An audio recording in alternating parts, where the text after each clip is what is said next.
Có những câu nói, lúc thốt ra nghe rất hả lòng, rất đã miệng. Nói xong, người ta thấy mình thắng, thấy đối phương im lặng, thấy cái tôi của mình được nâng lên một chút. Nhưng con biết không, có những cái giá không đến ngay sau một câu nói. Nó đến rất chậm, rất âm thầm đến mức người ta không hề nhận ra cuộc đời mình bắt đầu lệch đi từ lúc nào. Có người, sau một lần hơn thua bằng lời nói, vài năm sau tự nhiên thấy công việc không còn thuận như trước. Người từng giúp mình dần xa, làm gì cũng trục trặc, đi đâu cũng thấy nặng lòng. Mà lạ một điều, họ không hề gặp một biến cố quá lớn, chỉ là mọi thứ cứ từ từ xấu đi, may mắn ít dần, quý nhân biến mất, sự thuận lợi trong đời cũng không còn như trước nữa. Rồi đến một ngày, ngồi một mình trong đêm, họ mới chợt nhớ ra, năm đó mình từng nói rất nặng một người rất hiền, rất ít nói, bị tổn thương, nhưng không cãi lại, không hơn thua, không giải thích, không thanh minh, chỉ im lặng. Con à, đáng sợ nhất không phải là người có chữ X nổi giận, mà là khi họ im lặng. Bởi nhiều người tưởng rằng im lặng là yếu, im lặng là thua, im lặng là không làm gì được mình. Nhưng họ đâu biết, có những người không nói nữa không phải vì họ hết đau, mà vì họ đã rút tâm ra khỏi mối duyên đó rồi. Và khi một người đã rút tâm, thì phần còn lại đôi khi sẽ để nhân quả tự vận hành. Trong hơn 30 năm nghe rất nhiều câu chuyện đời, thầy nhận ra một điều rất lạ. Những người càng hiền, càng sống nội tâm, càng ít tranh cãi thì lại thường là những người không nên dùng lời nói để hơn thua nhất, bởi họ không giữ oán. Mà người không giữ oán thì nhân quả lại càng vận hành rất thẳng. Có những người lúc trẻ nói năng rất sắc, đi đâu cũng muốn thắng lý, muốn người khác phải im. Nhưng càng về già, đường đời càng hẹp, con cái xa cách, gia đình lạnh nhạt, làm nhiều mà không giữ được bao nhiêu. Đến cuối cùng mới hiểu ra, có những thứ mất đi không phát ra tiếng động. Phúc phần cũng vậy, nó không rời khỏi con trong một ngày. Nó rời đi từng chút một, sau những lần con làm đau người khác bằng lời nói của mình. Đặc biệt là với những người rất trầm lặng, bởi người càng hiểu đời, thường càng ít muốn hơn thua, và người càng im lặng, đôi khi lại càng mang trong mình một loại phúc rất sâu. Cho nên hôm nay, thầy muốn kể cho con nghe một câu chuyện, không phải để con sợ ai, mà để con hiểu rằng, ở đời, thắng một câu nói thì rất dễ, nhưng giữ được phúc cho nửa sau cuộc đời mới là điều khó nhất. Nếu con từng gặp một người rất hiền, rất ít nói, nhưng càng sống càng thấy họ đặc biệt, hãy để lại 2 chữ nhân quả dưới phần bình luận, và nhớ đăng ký kênh để mình còn gặp nhau trong những câu chuyện chữa lành tiếp theo. Con à, nếu con để ý kỹ, những người có chữ X trong lòng bàn tay thường không giống số đông.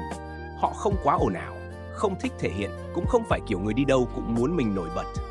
Nhiều khi trong một nhóm đông người, họ lại là người ngồi yên nhất, ít chen lời, ít tranh công, ít hơn thua. Có người nhìn vào rồi nói, người này hiền quá, người này yếu quá, chắc sống không khôn. Nhưng thật ra, không phải họ không biết, mà là họ hiểu rằng có những chuyện thắng rồi cũng không vui, có những cuộc cãi vã sau cùng chỉ làm lòng người xa nhau thêm. Người hiểu đời sâu thường không còn muốn thắng ai nữa. Đó là điều thầy nghiệm ra sau rất nhiều năm nhìn người, nhìn đời. Người mang chữ S đa phần sống rất nội tâm. Họ suy nghĩ nhiều nhưng lại ít nói ra. Có chuyện buồn, họ không kể. Có chuyện đau, họ cũng im lặng chịu một mình. Nhiều người nhìn họ lúc nào cũng bình thản, nhưng thật ra bên trong lại là người rất dễ tổn thương. Chỉ cần một câu nói vô tâm, họ cũng nhớ rất lâu. Không phải vì chấp nhặt, mà vì người sống tình cảm thì lời nói đi vào tim sâu hơn người khác. Có những người mang chữ S, cả đời sống vì người khác. Trong gia đình thì nhường nhịn, ngoài xã hội thì chịu thiệt, đi làm thì ít tranh công. Lúc trẻ, họ thường là người bị xem nhẹ nhất. Người khác nói lớn hơn họ, mạnh miệng hơn họ, khôn lanh hơn họ, nên nhiều khi mọi phần thiệt đều rơi về phía họ. Nhưng con biết điều lạ nhất là gì không? Những người như vậy càng về sau lại càng có phúc.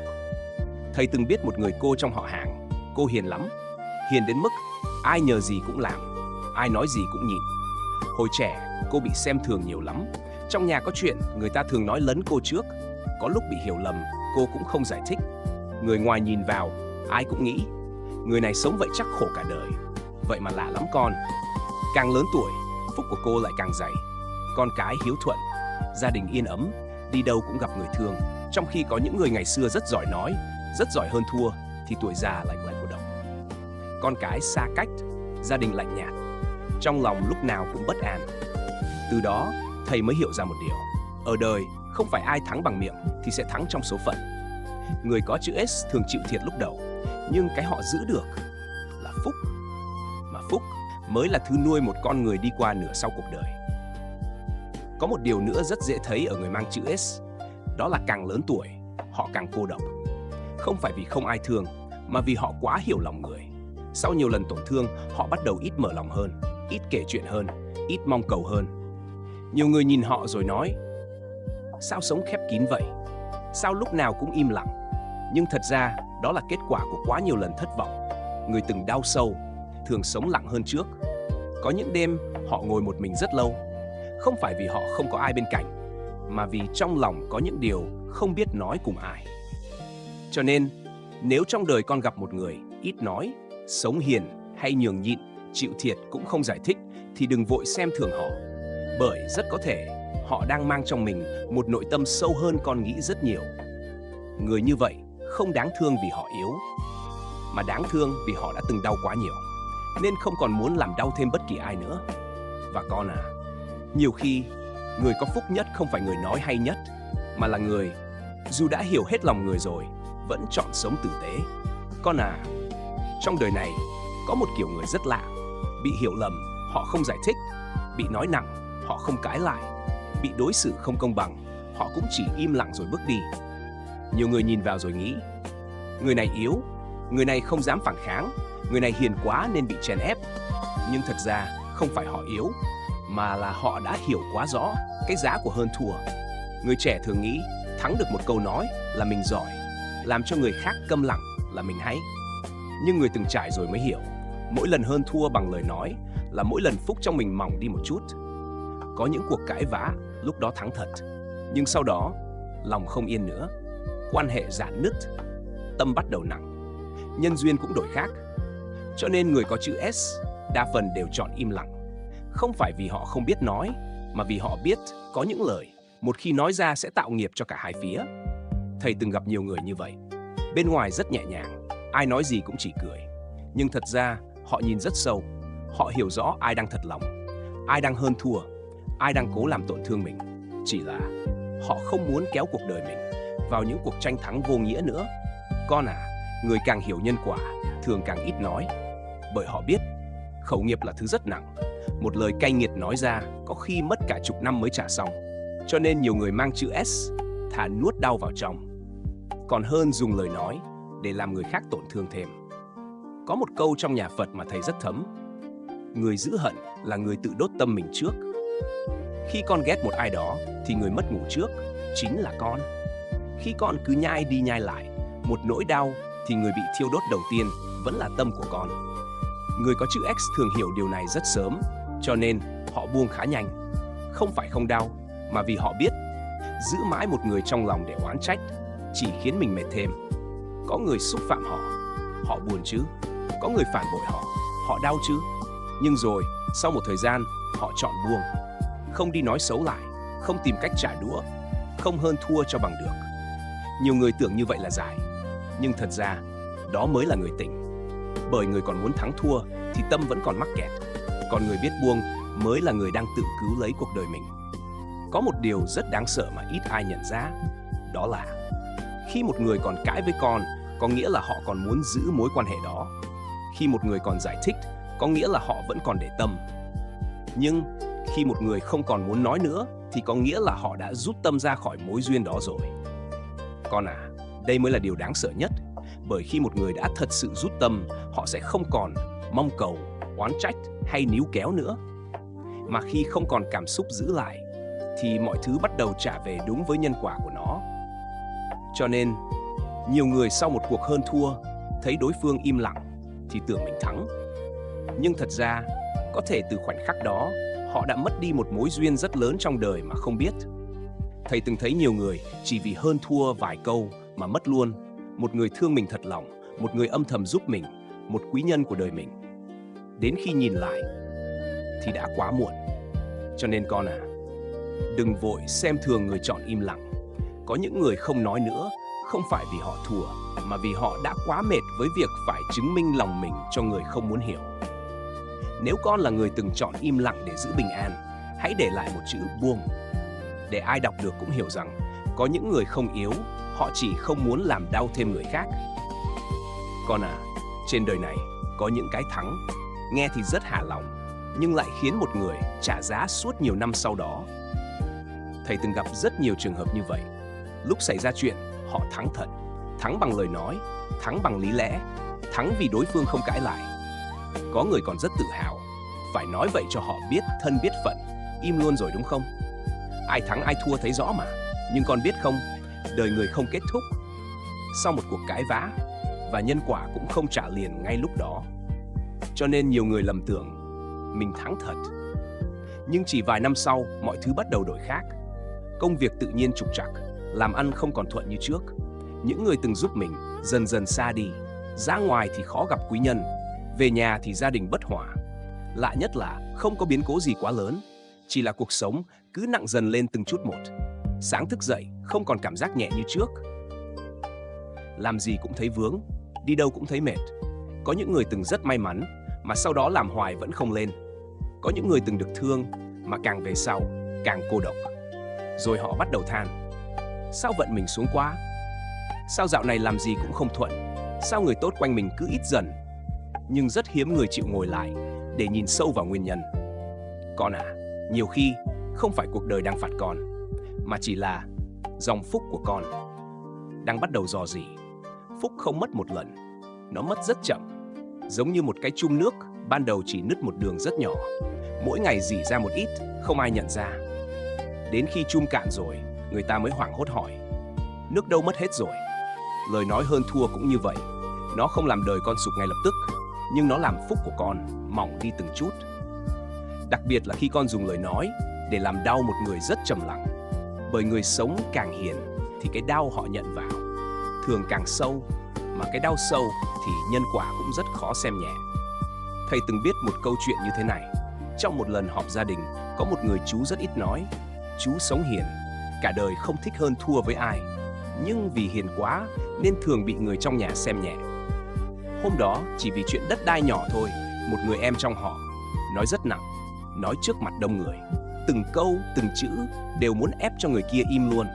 Mà chú đó không cãi lại thật, chỉ ngồi im rồi lặng lẽ đứng dậy đi về. Người thắng lúc đó rất hả hê, ai hỏi cũng nói phải vậy mới trị được. Nhưng từ sau hôm đó, cuộc đời người ấy bắt đầu đổi, không phải đổi liền, mà đổi rất chậm.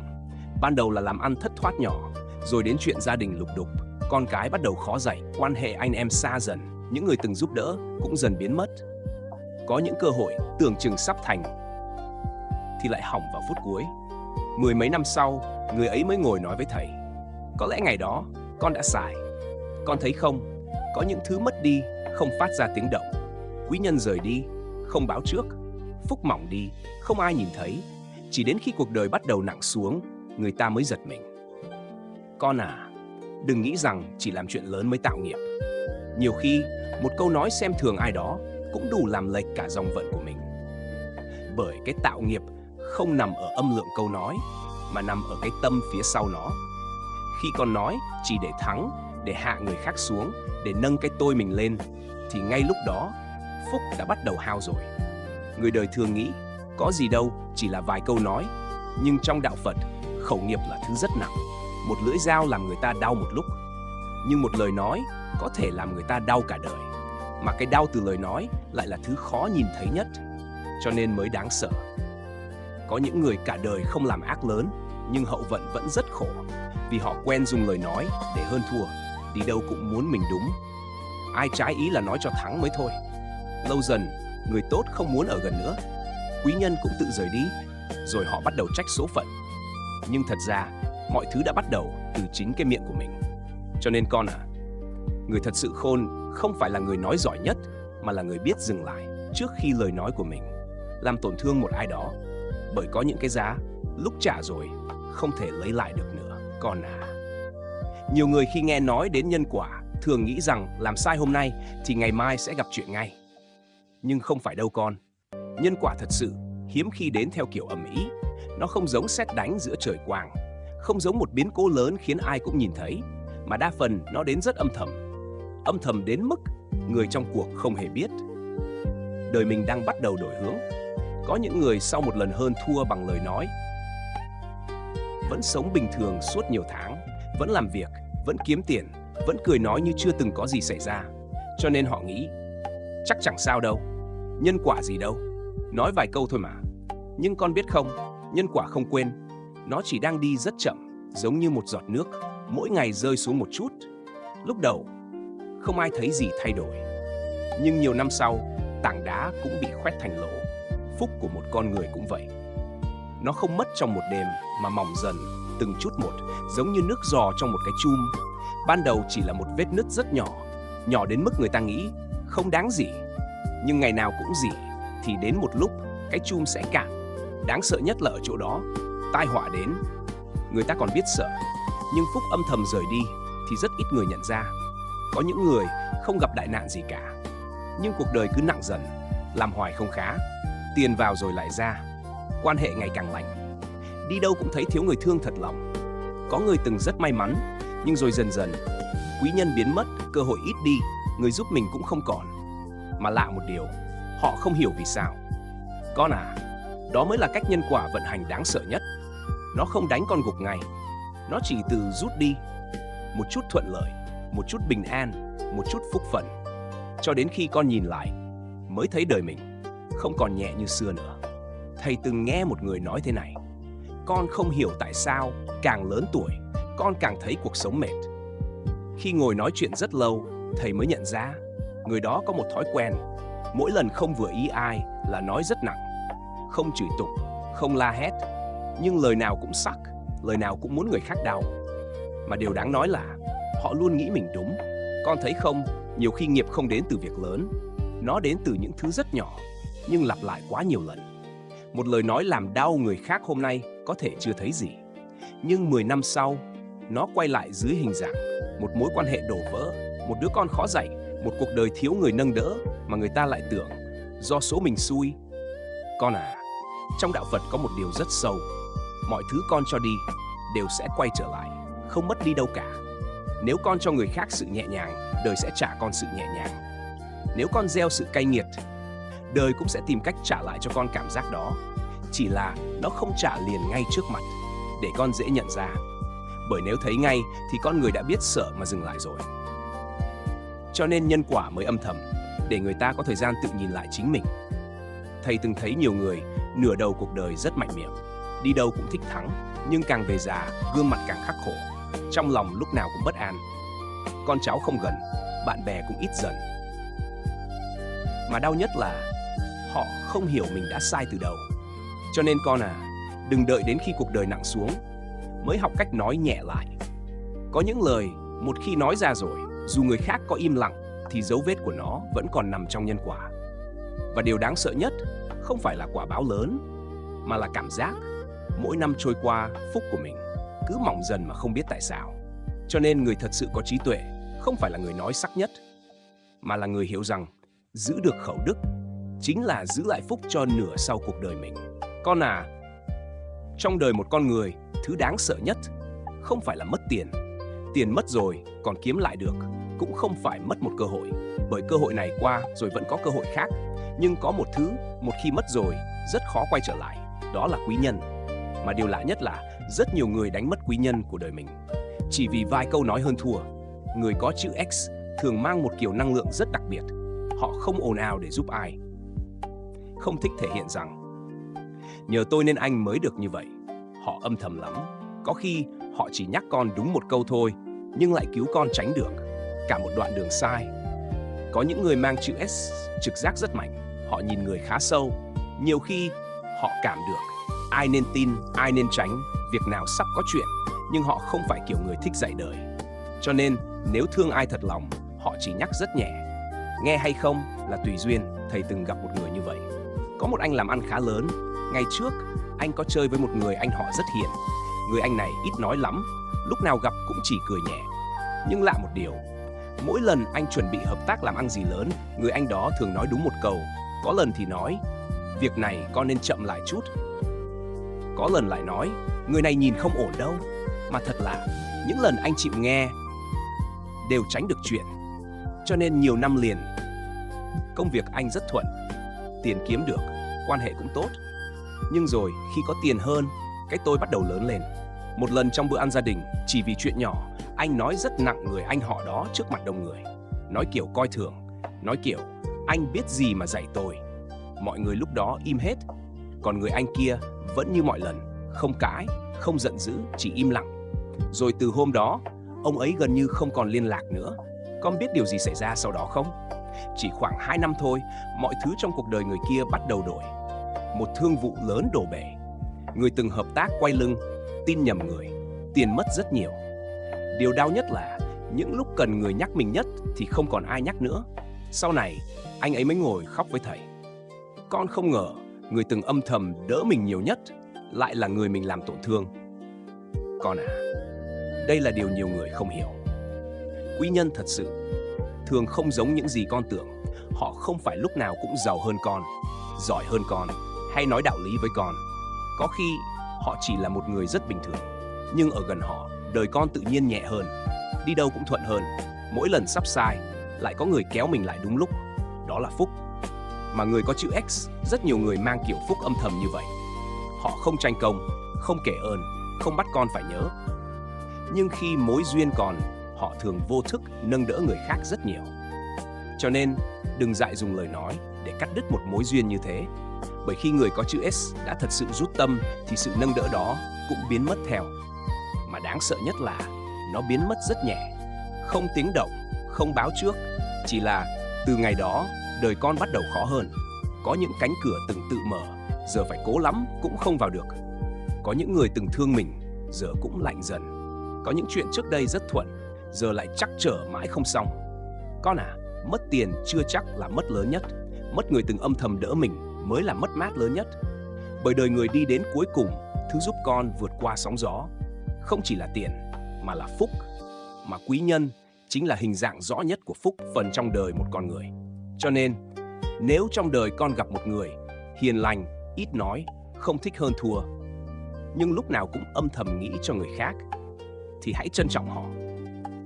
Đừng đợi đến lúc mối duyên mất rồi mới hiểu rằng có những người xuất hiện trong đời mình không phải để hơn thua, mà để âm thầm giữ cho đời mình bớt đi rất nhiều tai họa. Nếu con thấy câu chuyện này đáng để nhiều người nghe hơn, hãy chia sẻ video này cho người thân của mình. Biết đâu, chỉ một lần nghe chậm lại giúp ai đó giữ được phúc phần cho nửa sau cuộc đời. Con à, người trẻ thường nghĩ ai nói hay hơn thì người đó thắng, ai làm người khác im lặng được thì người đó giỏi. Cho nên nhiều người đi suốt nửa đầu cuộc đời chỉ để học cách nói sắc hơn, cãi giỏi hơn, lý lẽ nhiều hơn. Nhưng càng sống lâu, càng trải qua nhiều chuyện, người ta mới hiểu một điều. Người thật sự khôn thường không thắng bằng miệng, bởi có những cuộc thắng thua đổi bằng bình an của chính mình. Con để ý mà xem, người càng trưởng thành thường càng ít nói. Không phải họ yếu đi, mà vì họ hiểu không phải chuyện gì cũng đáng để hơn thua. Có những người lúc trẻ, chuyện nhỏ cũng cãi, ai làm trái ý mình là muốn thắng cho bằng được. Nhưng càng lớn tuổi, họ càng mệt vì giận dữ, oán trách, giải thích, chứng minh. Rồi đến một ngày, họ nhận ra thắng được một câu nói, nhưng mất ngủ cả đêm, thì cái thắng đó có đáng không? Thắng để người khác cúi đầu, nhưng lòng mình đầy sân hận, thì thật ra ai mới là người thua. Cho nên người hiểu đạo rồi thường chọn yên, không phải vì họ không còn lý lẽ, mà vì họ hiểu giữ tâm bình an quan trọng hơn thắng một cuộc tranh cãi rất nhiều. Trong Phật Pháp, khẩu nghiệp là một trong những nghiệp nặng nhất, bởi lời nói một khi đã thốt ra không thể lấy lại được nữa. Con à, một cái tát có thể đau vài ngày, nhưng một lời nói có khi làm người ta đau cả đời. Có những đứa trẻ lớn lên mang theo vết thương từ chính lời nói của cha mẹ. Có những người già đến cuối đời vẫn nhớ một câu xúc phạm năm xưa. Cho nên, đừng nghĩ lời nói là thứ nhẹ. Miệng con có thể tạo phúc, nhưng cũng chính cái miệng đó làm hao phúc nhanh nhất. Một lời động viên đúng lúc có thể cứu một con người, nhưng một câu cay nghiệt cũng có thể đẩy người ta xuống vực sâu. Cho nên, người có trí tuệ thường rất cẩn thận với lời mình nói ra. Thầy từng gặp một người đàn ông rất giỏi, làm ăn lớn, nói chuyện sắc bén, đi đâu cũng thắng lý, không ai cãi lại được ông. Nhưng lạ một điều, càng lớn tuổi, Ông càng cô độc, con cái sợ nói chuyện, vợ chồng lạnh nhạt, bạn bè cũng ít dần. Có lần ông ngồi nói với thầy, con không hiểu sao đời con không còn ai thật lòng. Thầy chỉ hỏi một câu thôi, bao nhiêu năm nay con có từng dùng lời nói làm người khác đau không? Ông im lặng rất lâu, rồi khóc. Con thấy không, nhiều người mất nửa đời sau chỉ vì không thắng nổi cái miệng của mình. Lúc nóng giận muốn nói cho hả, lúc tự ái muốn nói cho đáo, lúc hơn thua muốn nói cho thắng. Nhưng đâu biết rằng mỗi lần như vậy, phúc lại mỏng đi một chút. Người càng nhiều khẩu nghiệp thì cuộc đời càng nặng. Không phải vì trời phạt, mà vì tâm họ không còn bình an nữa. Con à, có một dấu hiệu của người bắt đầu có phúc, đó là họ nói chậm lại, nhẹ hơn, ít hơn, biết dừng hơn. Họ hiểu rằng không phải câu nào cũng cần nói, không phải chuyện nào cũng cần thắng. Có những lúc im lặng mới là trí tuệ lớn nhất, bởi người thắng người khác chưa chắc là người mạnh. Nhưng người thắng được cái nóng trong lòng mình mới thật sự là người có bản lĩnh. Cho nên nếu con muốn hậu vận bình an, hãy học cách giữ miệng trước. Nói nhẹ một chút, nhịn một chút, buông một chút. Có thể con thua một câu nói, nhưng lại giữ được phúc cho cả nửa sau cuộc đời mình. Con à, nghe đến đây, có lẽ sẽ có người bắt đầu thấy lòng mình trùng xuống, vì nhớ lại mình đã từng lỡ lời với ai đó, đã từng nói nặng, đã từng hơn thua, đã từng làm một người buồn chỉ vì lúc đó cái tôi của mình quá lớn. Và rồi con bắt đầu sợ, liệu mình có đang mất phúc không? Liệu nhân quả có còn thay đổi được không? Con à, điều đẹp nhất trong đạo Phật là không ai bị đóng cửa quay đầu. Chỉ cần con còn biết mình sai, thì phúc vẫn còn đường quay lại. Người đáng sợ nhất không phải người từng tạo lỗi, mà là người làm sai rồi vẫn nghĩ mình đúng. Cho nên nếu con từng lỡ lời với ai, điều đầu tiên hãy làm là học cách cúi đầu, đừng sĩ diện nữa. Nhiều người ngoài miệng thì nói, không cần, có gì đâu, người kia phải xin lỗi mình mới đúng. Nhưng thật ra trong lòng lại rất bất an, bởi sâu bên trong họ biết mình đã làm người khác đau. Con à, xin lỗi không làm con nhỏ đi. Ngược lại, nó cho thấy con đã bắt đầu lớn. Có những lời xin lỗi không cứu được mối quan hệ nữa, nhưng nó cứu được phúc của một con người. Thầy từng gặp một người đàn ông hơn 20 năm không nói chuyện với anh ruột, chỉ vì một câu hơn thua năm trẻ. Ai cũng nghĩ chuyện qua lâu rồi, nhưng thật ra cả hai đều đau. Cho đến một ngày, người em tìm đến thầy rồi khóc. Ông nói, con càng lớn tuổi càng thấy đời mình nặng. Thầy chỉ nói một câu, nếu trong lòng còn nợ một lời xin lỗi thì hãy đi đi. Mấy ngày sau, ông tìm đến nhà anh mình, không nói nhiều, chỉ cúi đầu rồi nói, em sai rồi. Con biết điều gì xảy ra không? Người anh đứng im rất lâu rồi bật khóc. Hai anh em ôm nhau sau hơn 20 năm không nhìn mặt. Và lạ lắm con, từ sau ngày đó, người đàn ông ấy nói với thầy rằng, con thấy lòng mình nhẹ hẳn. Con à, có những cái khổ trong đời không phải vì nghèo, mà vì trong tâm mang quá nhiều thứ chưa buông được. Cho nên, nếu còn kịp, hãy xin lỗi. Đừng đợi đến khi muốn nói mà không còn cơ hội, muốn gặp mà người kia đã đi xa. Đời người vô thường lắm. Một cái quay lưng có khi là cả đời không gặp lại. Ngoài xin lỗi, còn một cách rất quan trọng để chuyển nghiệp, đó là làm thiện. Trong đạo Phật, người ta không sợ con từng sai, chỉ sợ con không chịu sửa. Nếu ngày trước con từng làm người khác đau bằng lời nói, thì từ hôm nay, hãy học cách nói dịu lại, nói mềm hơn một chút, nhẫn hơn một chút, lắng nghe nhiều hơn một chút. Một lời động viên cũng là tạo phúc. Một lần giữ miệng đúng lúc cũng là tích đức. Con à, phúc không phải tự nhiên mà có, nó được gom lại từ những điều rất nhỏ mỗi ngày. Một ánh mắt biết thương, một câu nói biết nghĩ cho người khác, một lần im lặng để giữ bình an, tất cả đều là phúc. Cho nên đừng tuyệt vọng nếu con từng lỡ lời. Ai trong đời mà chưa từng nóng giận, ai mà chưa từng hơn thua. Điều quan trọng không phải là con chưa từng sai, mà là sau khi sai, con có chịu quay đầu hay không. Có một câu thầy rất muốn con nhớ, cúi đầu không làm con nhỏ đi, mà giúp phúc của con quay trở lại.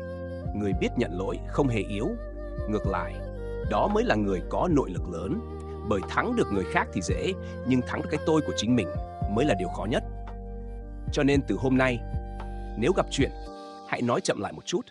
Nếu nóng giận, hãy im lặng vài phút. Nếu lỡ làm ai đau, hãy học cách mở lời trước. Rồi con sẽ thấy, khi tâm mình mềm xuống, cuộc đời cũng bắt đầu nhẹ lại. Con à, đi đến đây, có lẽ con cũng đã hiểu một điều. Người có chữ S thật ra không đáng sợ. Họ không phải người thích hơn thua, không phải người đi tìm kẻ thù, cũng không phải kiểu người nuôi oán để chờ trả đũa. Nhiều người trong số họ chỉ là những người đã từng đau quá nhiều nên học được cách im lặng. Điều đáng sợ nhất không nằm ở chữ S mà nằm ở cái tôi của con người. Chính cái tôi làm người ta muốn thắng bằng được. Muốn hơn thua từng câu nói, muốn ép người khác phải cúi đầu, muốn chứng minh mình đúng, để rồi sau cùng thắng được một phút hạ lòng, nhưng lại đánh mất rất nhiều phúc phần của nửa sau cuộc đời. Con à, người thật sự mạnh không phải người nói thắng người khác, mà là người thắng được chính mình. Thắng được cơn nóng giận, lòng tự ái, sự hiếu thắng, cái miệng lúc muốn nói cho hả. Đó mới là bản lĩnh lớn nhất của một con người. Thầy biết, trong những người đang nghe câu chuyện này, có rất nhiều người đã từng chịu đau trong im lặng, từng bị hiểu lầm nhưng không giải thích, từng bị xem thường nhưng không hơn thua, từng sống rất tử tế nhưng lại nhận về nhiều tổn thương. Có những đêm con nằm một mình rồi tự hỏi, vì sao mình sống hiền mà vẫn khổ? Vì sao mình nhường nhịn mà vẫn bị làm đau? Con à, không phải sự im lặng nào cũng là yếu đuối. Có những người chọn im lặng vì họ không muốn tạo thêm nghiệp. Có những người chọn bước lùi vì họ hiểu giữ bình an cho tâm mình quan trọng hơn thắng một cuộc cãi vã. Và rồi sẽ có ngày con nhìn lại tất cả những chuyện cũ, những lần mình từng nhịn, từng đau, từng im lặng bước đi. Con mới hiểu rằng sự im lặng năm đó đã cứu con khỏi rất nhiều nghiệp. Nếu ngày đó con nói lại, có thể mọi chuyện đã đi xa hơn. Nếu ngày đó con hơn thua đến cùng, có thể con đã tự làm phúc mình mỏng đi rất nhiều. Cho nên, đừng buồn vì mình sống hiền. Đừng đau vì mình không thắng bằng lời nói. Bởi có những cái thắng rất nhỏ, nhưng cái giá phải trả lại rất lớn. Ngược lại, có những lần con chịu thiệt một chút nhưng lại giữ được phúc, nhân duyên và sự bình an cho cả quãng đời về sau. Con à, người hiểu nhân quả rồi thường sống nhẹ lắm. Họ không cần hơn thua để chứng minh giá trị bản thân nữa. Ai hiểu mình thì ở lại, ai không hiểu thì cũng không cưỡng cầu. Họ học cách nói ít hơn, thương nhiều hơn và giữ tâm mình bình an hơn mỗi ngày. Đó mới là phúc lớn nhất. Không phải giàu bao nhiêu, mà là đến cuối đời lòng mình vẫn nhẹ, ngủ vẫn yên, nhìn lại chặng đường đã qua không thấy hối hận vì đã làm ai quá đau. Thầy chỉ mong sau câu chuyện này con sẽ sống chậm lại một chút. Trước khi nói một điều gì, hãy tự hỏi, lời này có làm người khác đau không? Nếu mình là người nghe, mình có buồn không? Chỉ cần giữ được cái miệng thì cuộc đời con đã bớt đi rất nhiều sóng gió rồi.